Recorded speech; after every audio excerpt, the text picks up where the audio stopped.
You'll be making that familiar I'm trying to do a review here.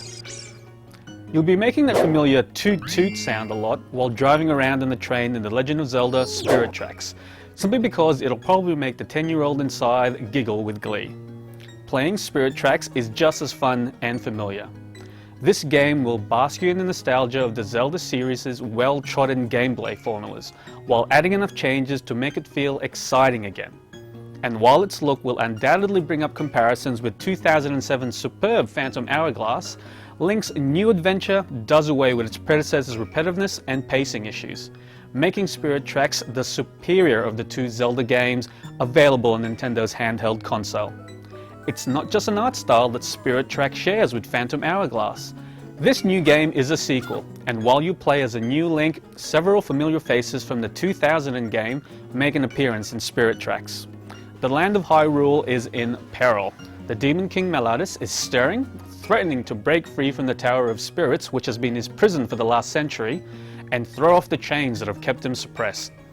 These chains are actually the game's Spirit Tracks, a series of lines crisscrossing the world that the inhabitants of Hyrule have been using to drive their trains on.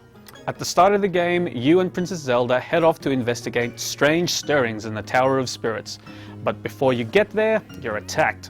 The tower then breaks into several pieces, and the evil Chancellor Cole and his sidekick Burn steal Zelda's body for use as the resurrected Meliodas' new body. Zelda's spirit remains, however, becoming Link's guide as he strives to prevent the Demon King's rise and to reunite his beloved princess back with her physical form. So it's certainly a first for the series for Zelda to die, for all intents and purposes, right at the start of the game, and for her spirit to join you for the rest of the adventure, but it's not the only new addition. As well as being a Navi-like fairy companion for Link, Zelda can take control of phantoms, which are heavily armed guardians of the Tower of Spirits. Similar in concept to the Domination Rod in Twilight Princess, Zelda's phantoms will dutifully accompany Link as he explores the tower, but you can also assign them specific paths by tracing a line on the DS's touchpad, or even get them to activate switches, carry items, or attack enemies.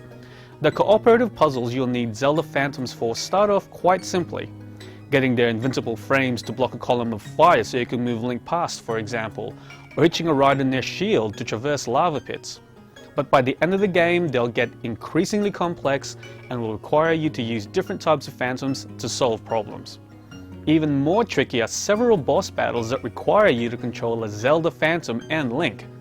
These fights are tense and exciting, requiring fast reflexes as you're forced to quickly switch between the two characters to find an opponent's weak points. You can control only Link and Zelda in the Tower of Spirits, an area you'll have to visit several times to gain new maps that open up Spirit Tracks to different parts of the game world. Phantom Hourglass veterans who are worried that the Tower of Spirits is simply another name for the annoying Ocean Temple in that earlier game needn't fear. While you make multiple trips to the Tower of Spirits, the repetition and the time limits of the Ocean Temple have been done away with. Outside of the Tower of Spirits and its dual Link-Zelda mechanic, Spirit Tracks plays similarly to most other adventures in the series.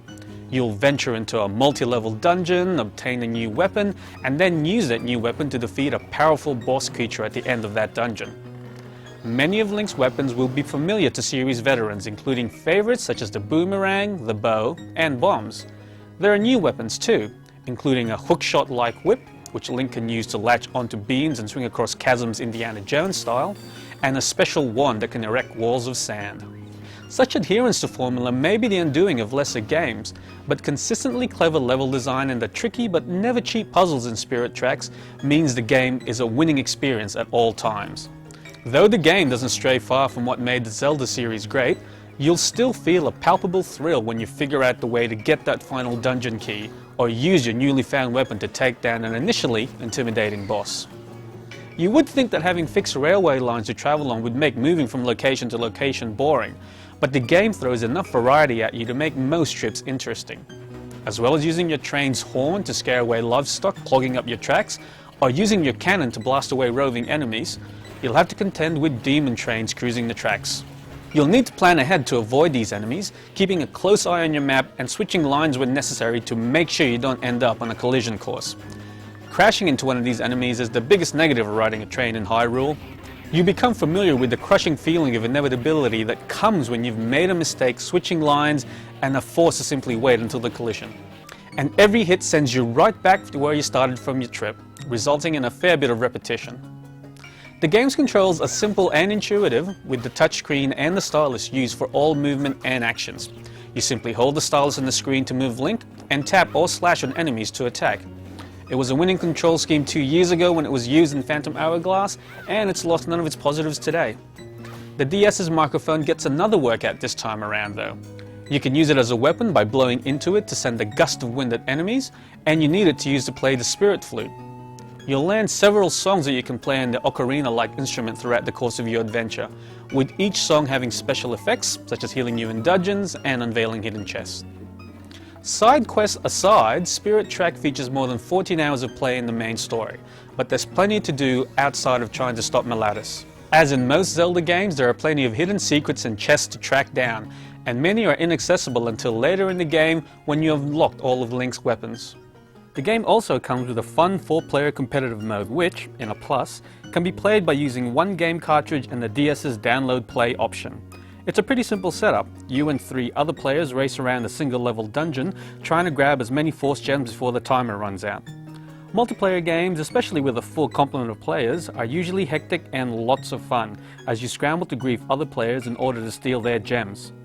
But with only 6 maps available, multiplayer is more an interesting little distraction rather than a fully fledged time sink. The Legend of Zelda Spirit Tracks hasn't improved markedly on the visual scene in Phantom Hourglass, which isn't a problem considering that the first game looked great on DS. Spirit Tracks is just as impressive, with the colourful world containing a surprising amount of detail to help bring the land of Hyrule to life. And while there's no dialogue in the game, aside from some grunts and squeals, the audio is impressive, with a tuneful soundtrack mixing seamlessly with classic sounds from the Zelda series history. You'll find plenty that's familiar in The Legend of Zelda Spirit Tracks, but the inclusion of new mechanics such as controlling both Link and Zelda, and the simple joy of driving the train, lift this game above being just another Zelda adventure. This game is a top-notch adventure, and whether this is your first or 10th time in Hyrule, Spirit Tracks is a must-play.